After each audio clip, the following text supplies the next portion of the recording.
welcome to the Thursday, week 4 of, sorry, day 4, week 3. Yeah, Thursday, week 3. All right, so today I want to talk about rasterizing a line. So maybe we'll do triangle rasterization too. So let's talk about line rasterization first. There's a number of different ways you can do this, as with most things.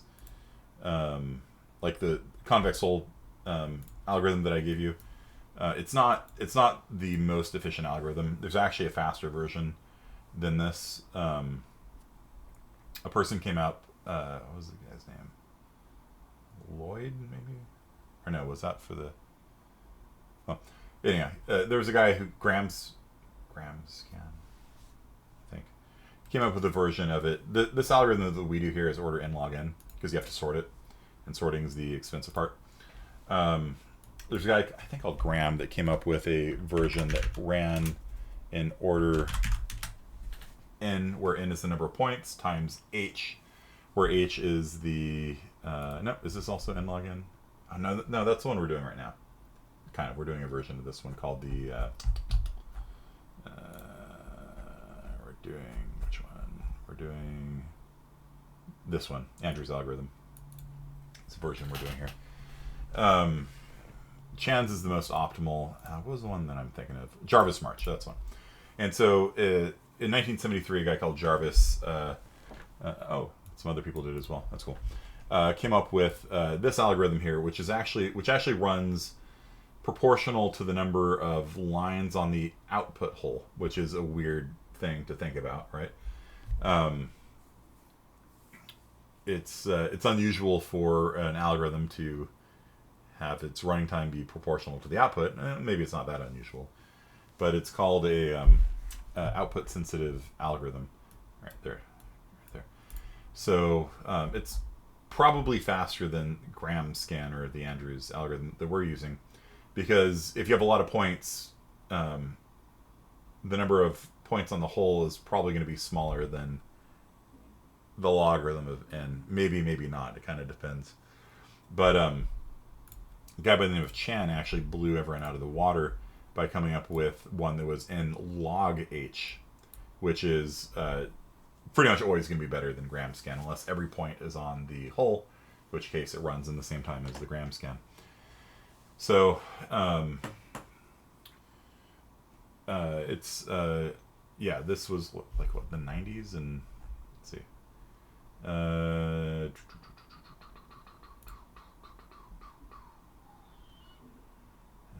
Founder, professor of computer science, graduated 92, PhD at the age of 19.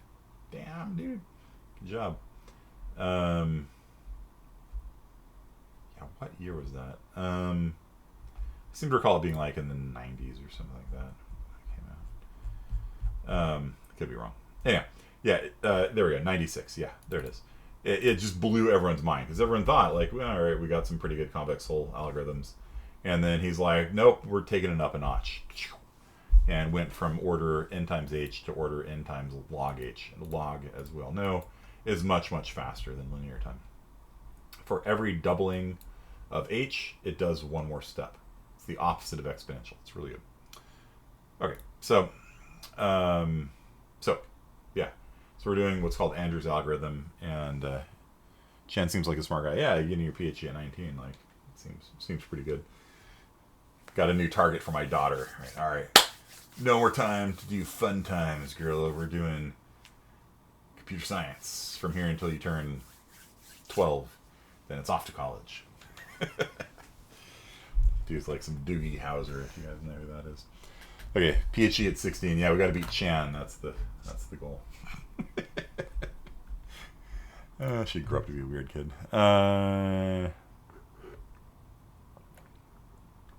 Code's timing out, huh? Interesting. Speed run. PhD speed run. I don't know. My suspicion is that if you get a PhD by 19, you really probably didn't enjoy college very much. Okay, it's just, part of the point of going to college. Some people only party, but Okay, so we're going to talk about rasterization. And we're going to talk about two things. We're going to talk about linear rasterization and rasterizing a whole, which we've already kind of talked about before. So today we're actually going to be doing linear rasterization. That's kind of our main topic for today, but maybe we'll implement it in code, give you guys a break rather than just giving you guys the concept and having you write the code. Maybe I'll write the code and you can just admire it. I don't know. How's that sound to you guys? You kind of got enough going on right now as it is. So. All right. PhD aged 18 or book smart only. Maybe. I don't know. I never met the guy. Yeah. He could be streetwise. Wise the ways of the street. The mean streets of Champaign-Urbana. Who knows? Okay. So let's say we've got a line segment. Right? And so this is at 1, 2, 3, 4, 5. 1, 2, 3, 4, 5, 6, 7, 8, 9, 10. If he discovers this algorithm, if he discovers my lecture, like, how are you teaching Andrew's algorithm when Chan's is so superior? No, I don't know. Honestly, though, a lot of the things that I teach are like super, like kind of basic. But the main thing for me is like getting the concepts across. You can always optimize later. 5. Okay, 1, 2, 3, 4, 5, 6, 7, 8, 9, 10. Okay, so we've got a line segment, right? We got our line segment class, and so we got 2 endpoints, and we want to rasterize all pixels that are between these 2 points. And we talked a little bit about this, like there's all these different squares that the line intersects, right? But do you do it if it intersects at all, if it intersects the majority, if it intersects the top left half of it? What? What algorithm would you write to spit out a series of black pixels that looks at least somewhat reasonable between these 2 points? What approach would you guys take?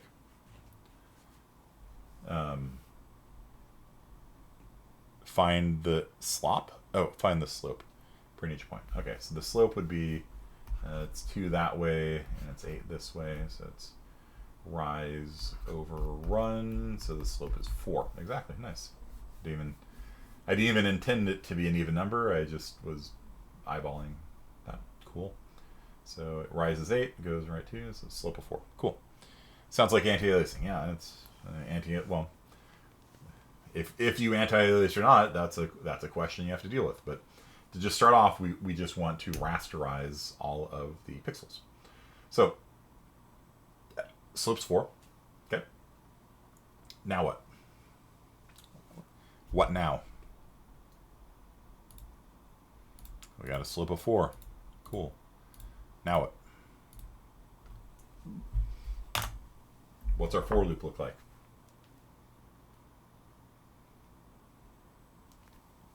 Print each point from x3 to x5. Well, that's okay. So we're going to do a for loop starting at x equals 4, x equals 3, as long as x is less than or equal to 5, x plus plus, and then we'll print I don't know, I'm just going to make some mess function here. And we're just going to print x first. Now we do y first, really. So the y value is just mx plus b, so it would be slope, which is m. This is m. I don't know why slope is m, but there it is. Slope times x plus 3, 2, 3, 2, 2. Yeah. So it's going to print 3, and then we go 1 to the right. X is 4 now. The slope is 4. So it's at 10? No, that can't be right. Did I do this wrong?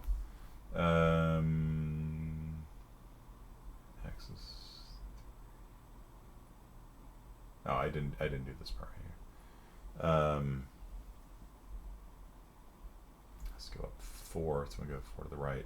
Should be 6, right? So we go 1 to the right. and then we go up 4. So it's not x is equal to 3. Yeah, okay. Start at 0.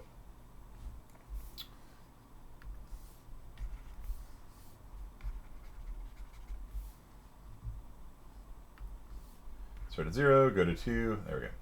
Less than start at 0, x is less than or equal to 2, and so the y location will be mx plus 2. That's b here. All right, and then the x location will be x plus. You know what? This shouldn't be called x. It should just be called I.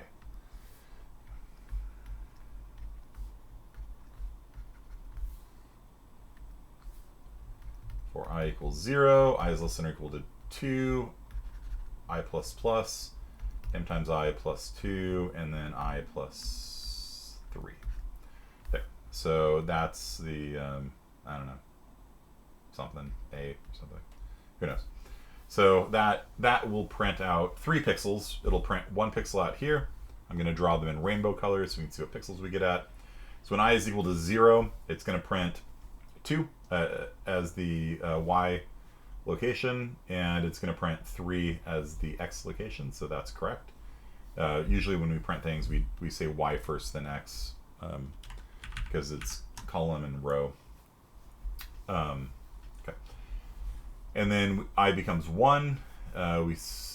So 4 times 1 is 4, plus 2 is 6. So we're up here somewhere. And that's 4, so this is going to print out x is equal to 4, y is equal to 6. And then we go 1 to the right, and I is 2. 2 times 4 is 8, plus 2 is 10. That's a correct number. 2 plus 3 is 5. That's a correct number. Good. Our things worked. And we outputted 3 pixels. And it looks really bad. So that was a really long-winded way of saying this algorithm doesn't work very well. I've written it before. In fact, I think last semester this is how I did it. Starting at the minimum x, going to the maximum x. You step 1 at a time. You step up or down equal to the slope. And there you go. So you just have the cursor. Basically, the cursor moves to the right 1 column, and then it moves up or down based on the slope. And you do that till you get to the end. Doesn't look very good if the lines are very vertical. In fact, consider if the line is perfectly vertical, right? You would get 1 point drawn. You get the bottom point drawn, right? Just does not look good. The line vanishes. In fact, horizontal lines look perfect, and things that are mostly horizontal look perfect. Once they go above 45 degrees, though, they start losing pixels. And when they become very vertical like this, you've got 3 pixels out of presumably, I don't know, it depends on how you anti-alias, 10 or so, something like that. Good old telephone wires and games vanishing. Yeah, sure. Can we do a loop decibel number? Interesting. Okay, so you could do like a float and go like 0.1 at a time to the right. That still doesn't solve the problem of a vertical line, because there's no you're done. You start, you print, you're done. And if it's less than or equal to, you'll get 1 pixel out. So it would help, it would look better, but it would still be bad on vertical lines. So what do you guys propose? What's the solution here?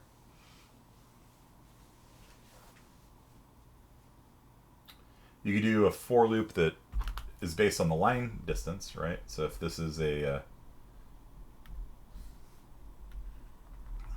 Pythagorean theorem, 2 squared plus 8 squared is 4 plus 64 is 68. Square root of 68 is a number, 8.5-ish, something like that. Let's see here. Calc 68 square rooted. Did I say 8? I said 8, right? 8.2. Okay, great. So it's 8.2. Okay. Not 8.5. Whatever.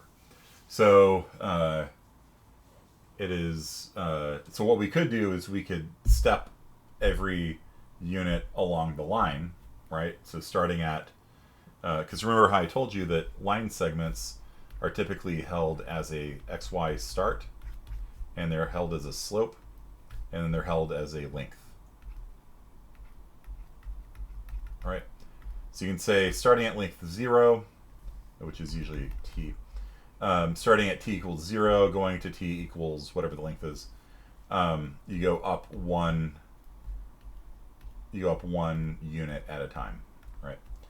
And you just, whatever spot you're on, you have to make a determination about anti-aliasing, which we can kind of ignore for now, but that'll kind of give you at least a good starting approximation of it. Go to doubling nest x and y, go to each point on the slope and print each pixel within the range. You could go through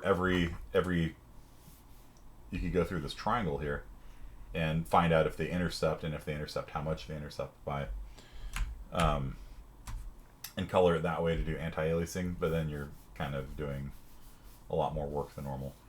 So maybe let's take a look at this one. Another way we can do it is that you could actually look at if the line is horizontal.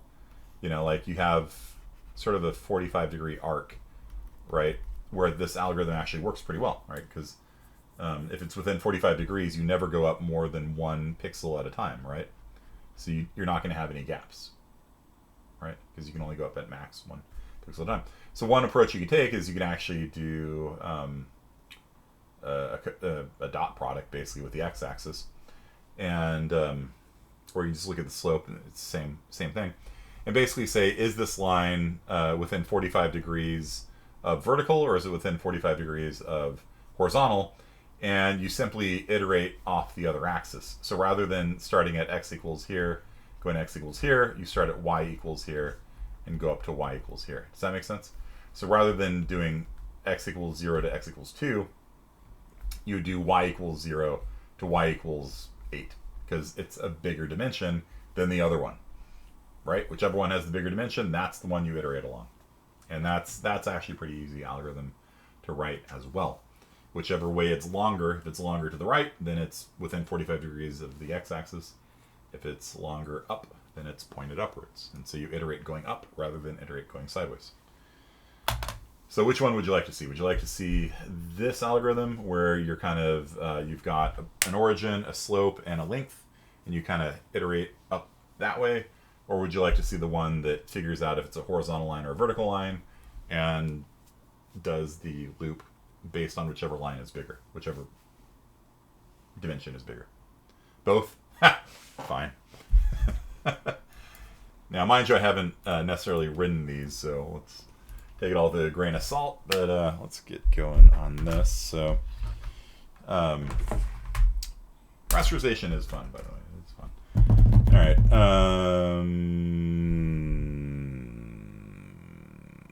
Okay. That's useful. Okay. Struct line segment, I guess we should call it.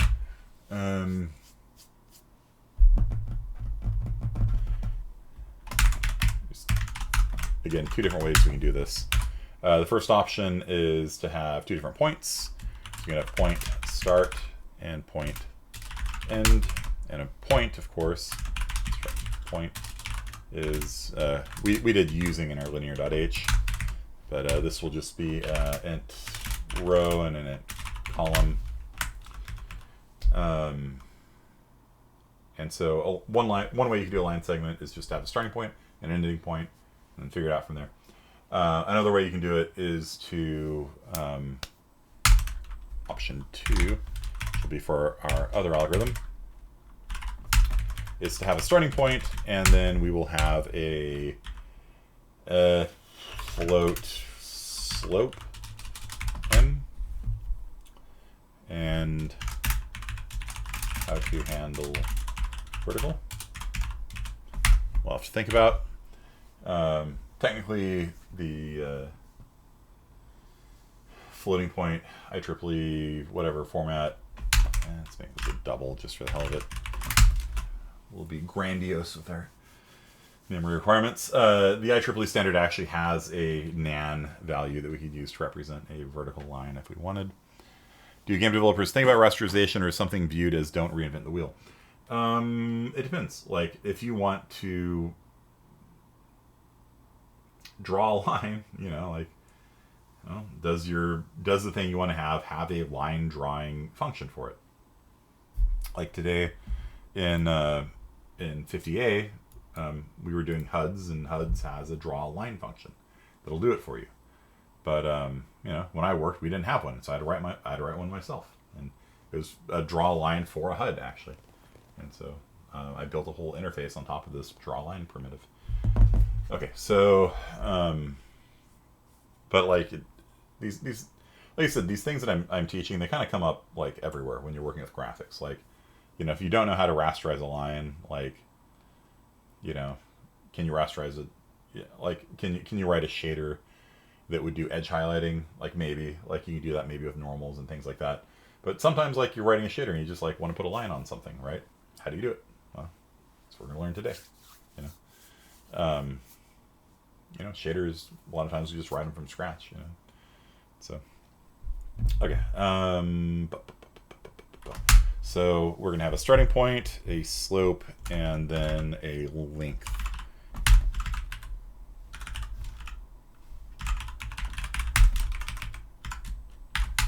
And this obviously should be greater than or equal to 0, obviously. And these should be between 0, 0 and our screen resolution. Just make a note of that. Okay. So, all right. Let's just have it type in a couple line points, I guess. We'll do the first one first. So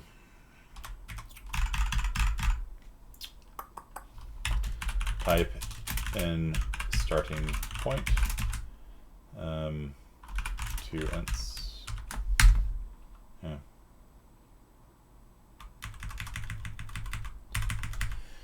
Okay. Friend, ice stream, reference, operator, double right arrow, taking in an ice stream, reference named ends, and taking in a point by reference called right hand side. What I'm doing is I'm writing a overloaded input operator, right? For this, obviously we'll return ends. We are done, and then we're going to go ends into RHS dot row, and then into RHS dot column. So it's row first, then column. Row. No, we read column first, then row.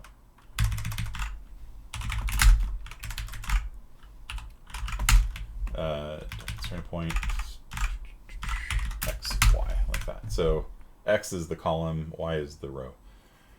So, okay. So if we do that, then we can say point p. So we're going to read in a starting point. Yeah, s doesn't exist. That's fine. So that's going to read in a starting point. That's going to read in an ending point.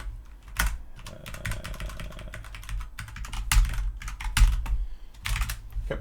And as you notice, using the read library makes your includes much more compact and makes the I/O a lot more compact. If an error happens, if they type in a float or something, I don't know. Let's find out what happens. All right.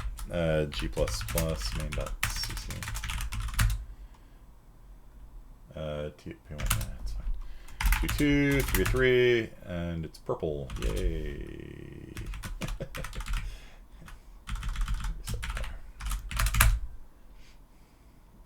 2, 2. If I type in 3 foo, then it doesn't work. 3 bar, 3 4.1, and it works. Okay, so if an error occurs when they're entering a point, it handles it. If they type in something that would normally cause CN to break, it fixes it. Yeah, honestly, I'm probably as proud of this tiny little read library that I made as anything. Okay, it's just like, look how compact it is. It's so easy. Okay. All right, so we got that, and okay, so we're gonna build a line segment out of this. Line segment 1. I proposed it to standardization, and not a single person responded to it. So, yeah, whatever. Okay, so passing in line segment 1, line 1, passing in point 1 and point 2. See if that handles it good. So line 1 is going to be a line segment of our first class there, and it just has 2 points. Okay, so now we need to rasterize it. So let's make a raster void raster function here, and this function will draw all points between start and end. And by all points, it's a little nebulous, right? Like, which points? You know, all that the line touches, or some of them? I don't know. Okay, so yeah, we don't need you down here anymore, so let's take that out and put you in here, and we'll just call line1.raster. Actually, we'll just start off by just let's do a friend ostream by reference operator double left arrow ostream by reference called outs, and a point by, it has to be a const, I guess, const point by reference called right hand side, and so return outs. I always do that part first because I always forget to return the stream when I'm done with it. So it's a habit I've developed. So outs will get open parentheses followed by RHS dot column. That's the X part. Followed by a comma, followed by RHS dot row, followed by a close parentheses, and then that should be good. So if it's at x is equal to 3, y is equal to 5, it'll print out parentheses 3 comma 5. So we don't have to do anything crazy with it. And so we're just going to start off by saying start.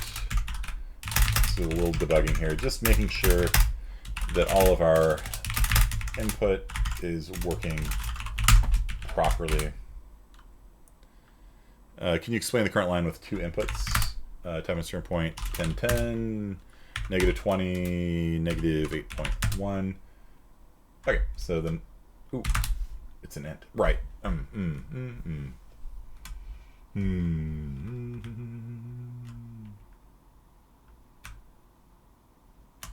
Just roll.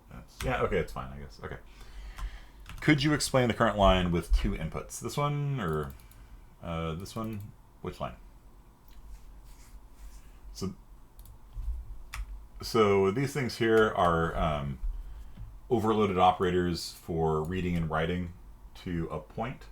So the point's just 2 integers, 1 row, 1 column. And this code here is going to allow you to read a point in from the keyboard, and this one will echo a point to the screen. And my read lib uses the double right arrow and double left arrow operators in it, so that if you have an overloaded operator for a class, you can just call read and it just works. Magic.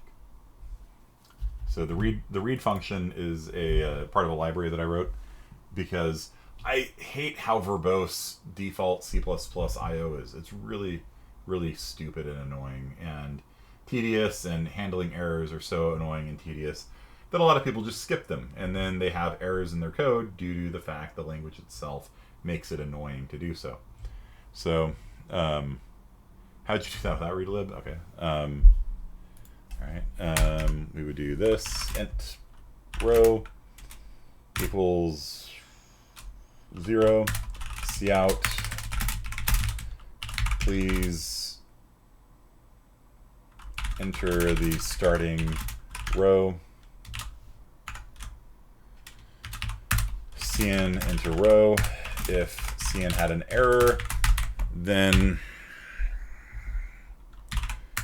cn dot clear the error, cn dot ignore, I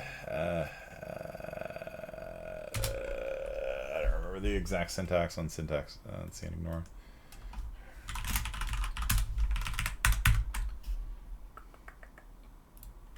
Why do I need the cn ignore?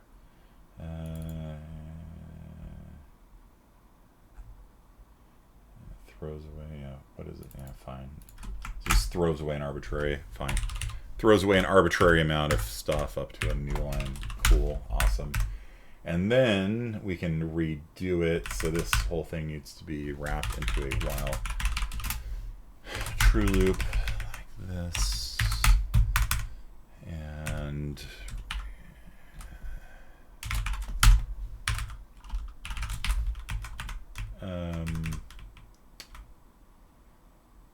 then if it else break. Okay, so now we've read the first number. Mark X, mark X. Nope, nope, nope, didn't like it. Didn't like it? Why didn't you like this? It's not a loop. What do you mean it's not a loop? It's been a while. Oh, jeez. There we go. Okay, mark X, and then we will yoink to X and hit paste. And then we will do the same thing for column, find row, 3s call, dot,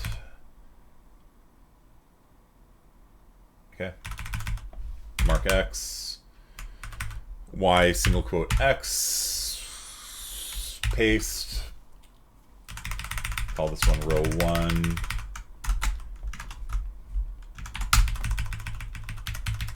call 1,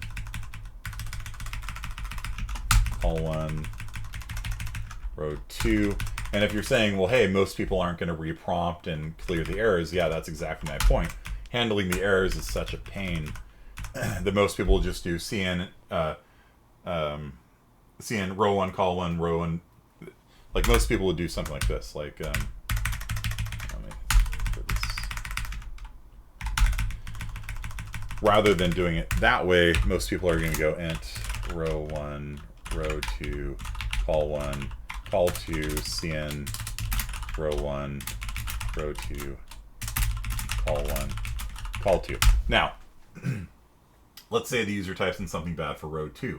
You have no idea which one of those 4 values was read in improperly. And if you even do check for cn being invalid, which a lot of them don't, a lot of them will just like die, right? Like if you type anything in wrong, your program quits.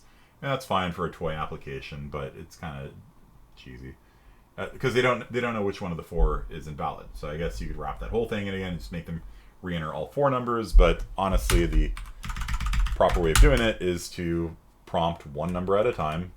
And if they type in squirrel, then you clear the error, reprompt, and you keep doing that. And then at the end of the day, you say point p1 is equal to curly brace row 1, comma, column 1, and point p2 equals row 2, column 2, mark X, 78 lines,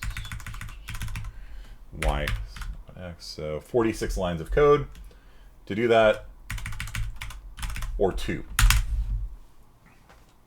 right? So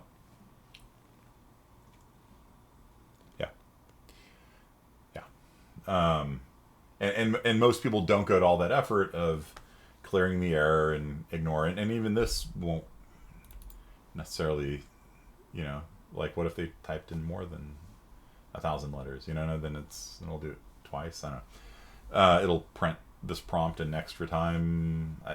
It's just, I don't know. And so most people don't bother doing the error checking, right? And another benefit you can get with read libraries is that you can make it a const, right? So you can't do that with a regular variable. There's no way of doing it because it's passed by reference. All input in C++ by default is called by reference. You can't pass a constant by reference. But if it's a function and it returns a value, then you can have it as a constant. And then that stops you from accidentally changing those numbers and getting maybe some optimizations. And there's a lot of people that are into like the const everywhere movement, and they could do it with input. And it didn't even occur to me that you can have a const variable have the result of input, because C++ is just not set up that way by default.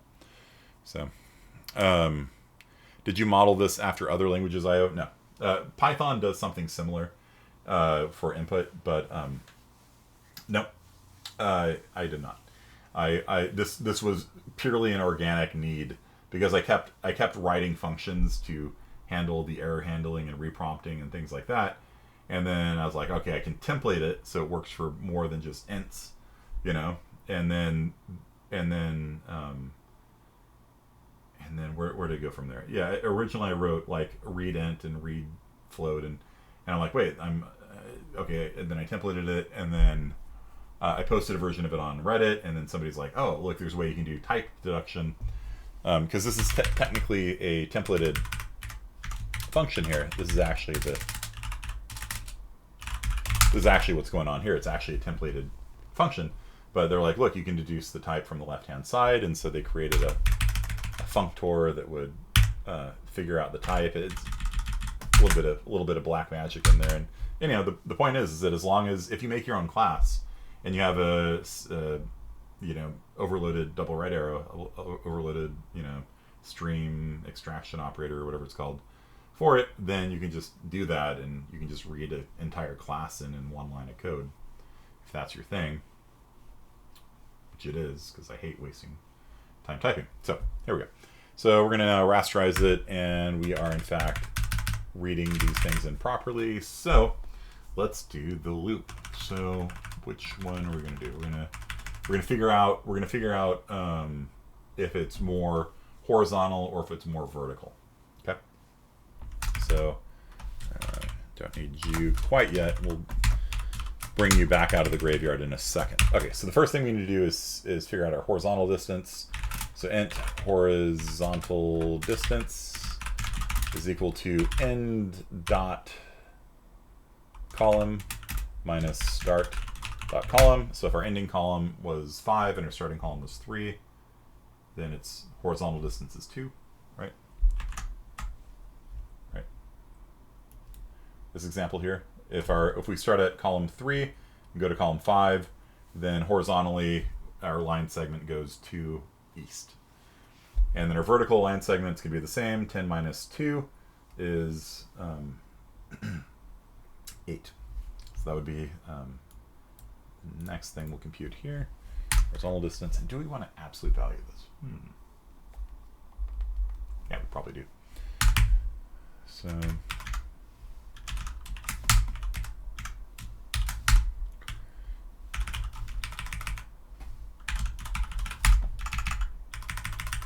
So for the row,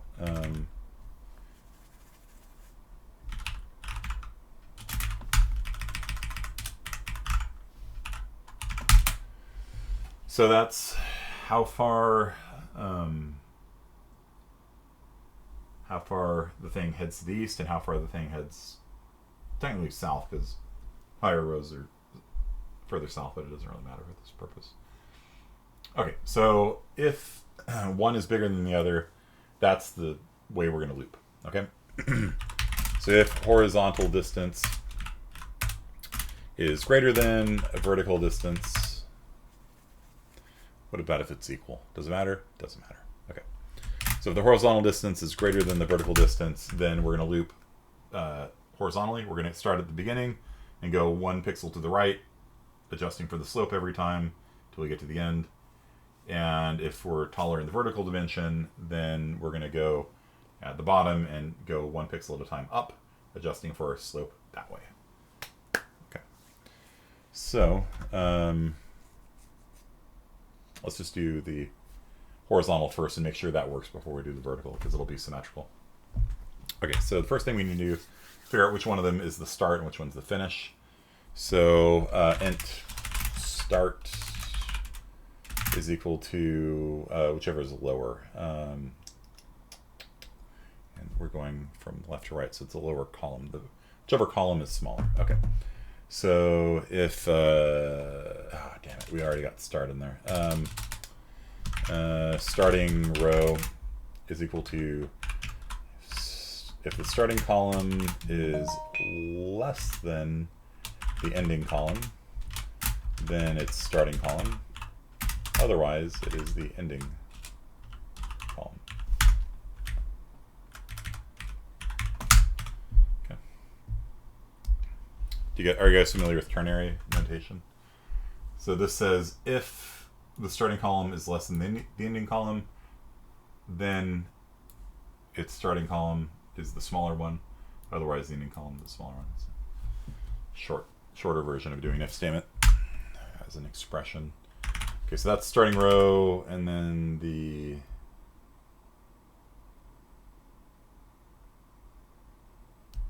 ending one's going to just be the opposite, isn't it? Is there a better way I can do that? Maybe we'll do it with an if statement. If start.call, damn it, whatever.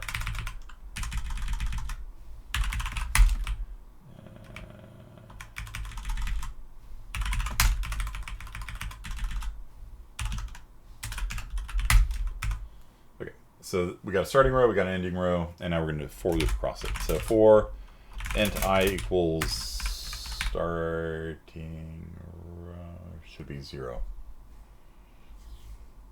How are we going to do the algebra on this?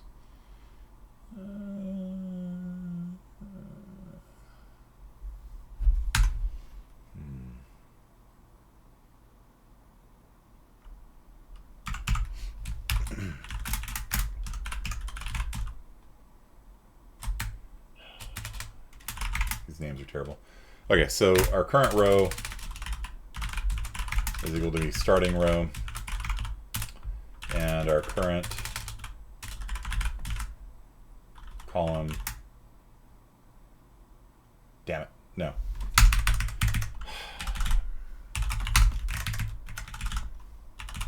Okay. Our starting column, we're going to start at the left, go to the right. Columns, not rows. Columns, not rows. Okay. So our current column is equal, so we're going to start off at the starting column, and our current row is, damn it,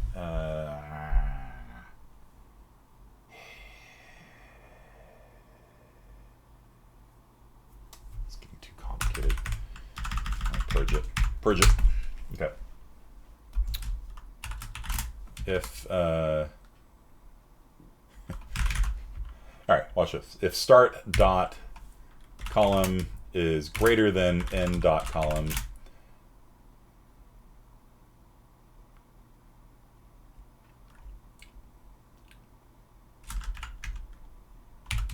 swap start and end.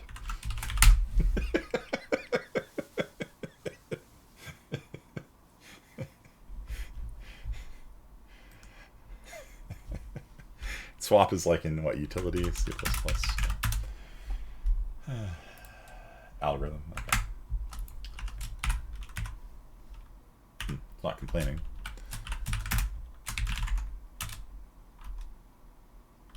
Okay, it's probably included by something. So if our 2 points are like out of order, I'm just going to swap them so the start's always to the left. Okay. All right, so that's some big brain moves right there. Okay, then that makes our life a lot easier. All right, so for, let's see, horizontal distance, okay. So for int equals 0, I is less than horizontal distance. If horizontal distance is 0, it's not going to draw anything. So it should be less than or equal to horizontal distance I plus plus. So starting at the leftmost point, we're going to go 1 point to the right, one at a time. How much do we go up and down? Well, that's based on the slope. And the slope is the vertical over the horizontal. Might need a float for that, don't we?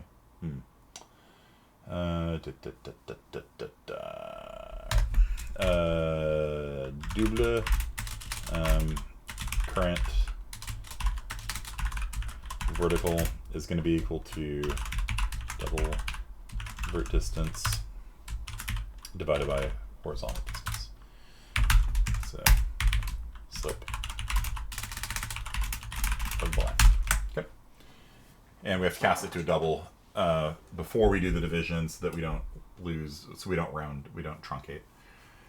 So if the vertical distance is 8 and the horizontal distance is 2, we have a slope of 4. Cool. But if we had a slope of like 3 over 2, we want to have 3.5 because we want to be able to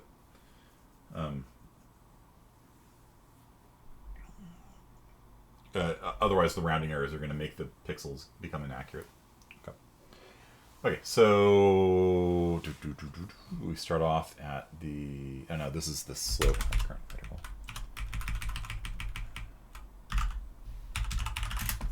And then the current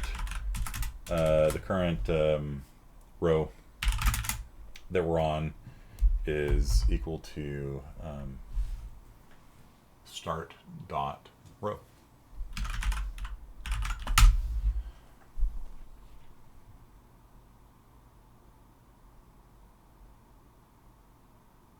Okay.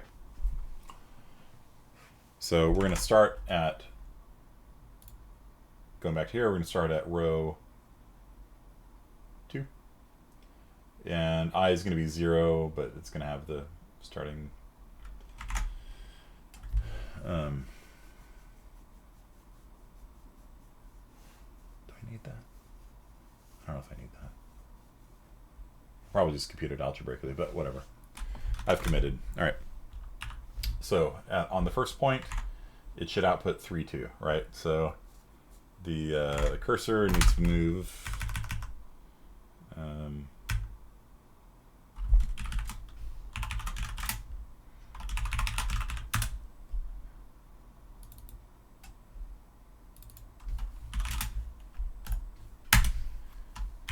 move cursor.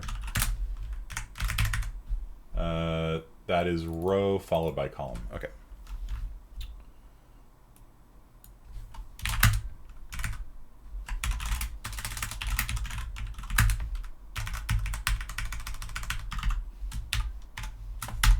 So we're going to move the cursor to the spot we're going to draw the point. So what we're doing is we're going to start at the starting point, go to the ending point. We're going to move the cursor 1. It's going to move 1 to the right, 1 column to the right every time, and then it's going to adjust up and down based on the algebra. So I don't think we need this. So the column that we're on is equal to our starting column plus I. Right, if we start at 10 and I is 0, we're at 10. Then it goes to 11, 12, 13, 14. So that's the column that we're going to be outputting to. And then the row we're going to be outputting to is based on the slope. All right, if we go 1 to the right, then we have to move up equal to the slope. So it is going to be equal to the start dot row plus I times slope. So if the slope is 4, on the first one, it's going to be 0. 0 times slope is 0, so it's on the point. Move 1 to the right, moves up 4. Move 1 to the right, moves up 4. Yeah, okay. And then we'll just move the cursor to row call, see out.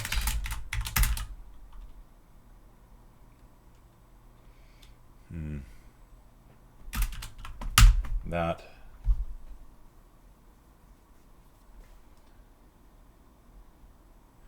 And we're going to colorize it. So we're going to set the background color.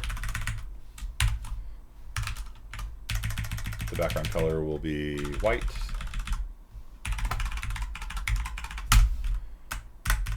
Foreground color will be black.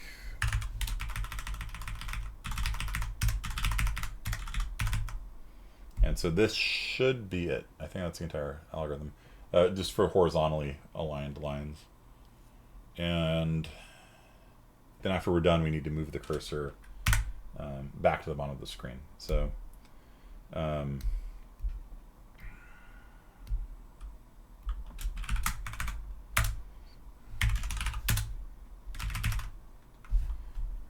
gets the terminal size. so after we're all done, we will get the terminal size and move the cursor to rows -1, columns -1, actually column 0. So this will move the cursor to the bottom of the screen. Do you guys see that? So if our terminal is 10 by 10, it's going to move the cursor to row 9, which is the last one, right? And column 0. So it puts it's going to draw a line, and then it's going to move the cursor back to the bottom, so that if you see out anything, it doesn't overwrite the nice, beautiful line we just made there. Okay. You guys see that? It's always a good idea to move the cursor out of the way, because the next time you see out something, it'll just appear wherever the cursor is. Do you guys see that? Yeah, we should probably reset the colors and stuff. Something like that. Okay. I might scroll it up by 1.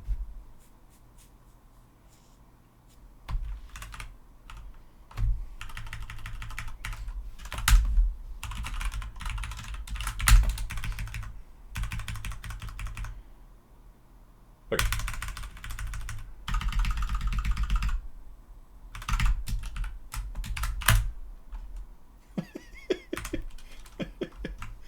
Why is that in my history? All right. Last G++. Can you run it? Well, we're about to find out if all that thinking's worked. So we're going to start off at 0, 0, go to 5, 5. And it didn't draw anything.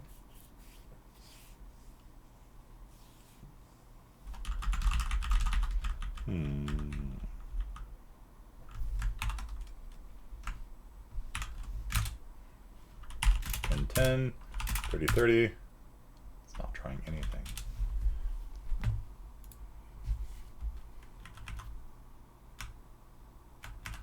All right, time to start debugging. See how horizontal distance.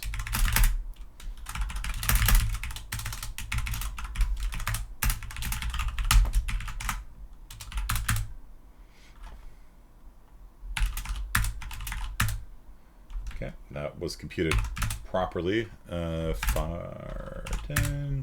11, 45. Okay. All right, so those are being computed properly. Oh, you know what? It's because I didn't implement the vertical lines, and these are a vertical line. Okay, so 0, 0, and let's make a vertical line at 30 and 6. There we go. All right, cool.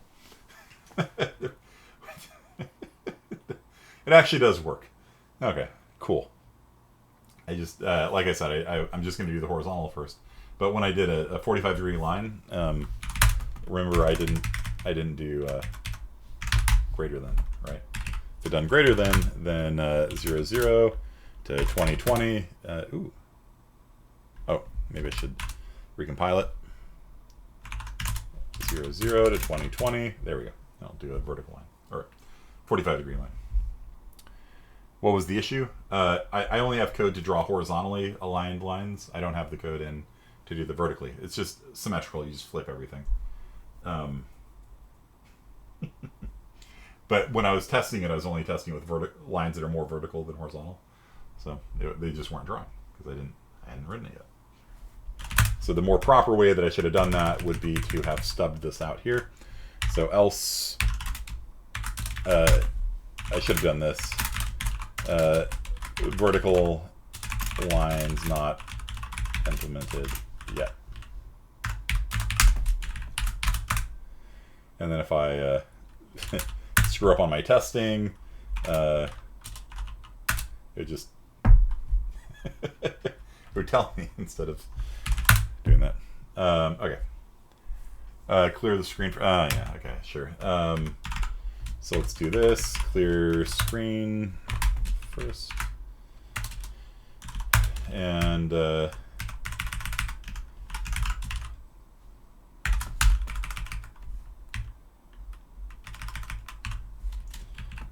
add some random colors in there.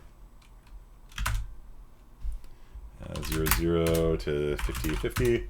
There you go. Oh, it ran off the bottom of the screen, but no. So let's do this again. 0 to 30 20.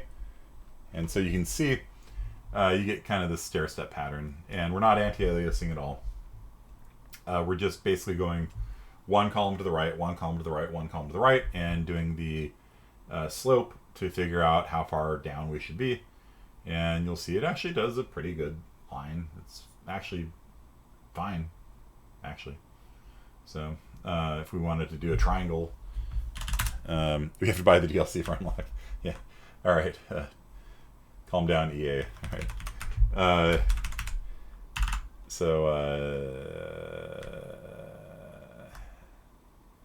Yeah, we can make a triangle by just doing 3 line segments, right? Let's just mark X, MX, Y single quote X. We'll just, let me do vertical rasterization real fast. So start dot row is bigger than end dot row. Then we'll swap the 2. Slope is the vertical distance or the horizontal distance. I think we need to do it the other way around because we're doing the other slope. And then we're going to iterate down the vertical. So if we have a vertical line of like length 40, we're going to start at the top and go to the bottom. So going down we're going to be going down the rows instead of going across the columns. That's the only difference. So it's going to be based on the vertical distance. And our column and row are going to be switched.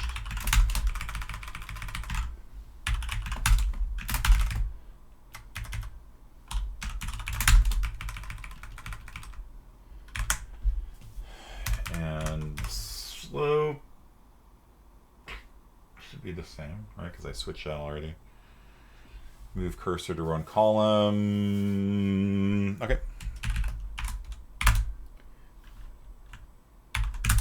Time of starting point. We could do parabolas and stuff like that, sure. Let's just see if this works first, though. Let's start at x is equal to 5, y is equal to 10. Going to x is equal to 10, y is equal to 20. There you go. Yeah, so that's it. That's line rasterization. And a lot of people, myself included, make very bad algorithms at the beginning.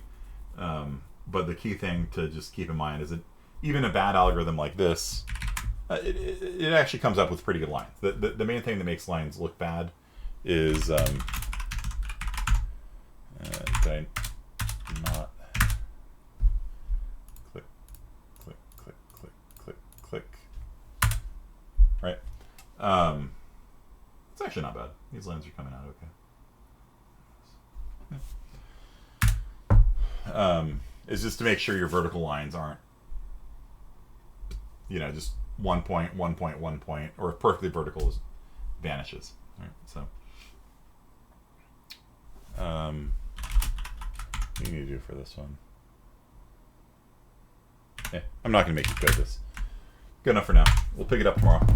And yeah. So does that make sense to you guys though? So like basically, you just kind of go one to the right, one to the right, and you just figure out what the vertical should be based on the slope. And you just draw a line. You just draw a point there. Draw a point. Draw a point. Draw a point. And the big brain thing is that is figuring out, is it more horizontal or is it more vertical? If it's more horizontal, you iterate horizontally. If it's more vertical, you iterate vertically. That's the big takeaway. Okay.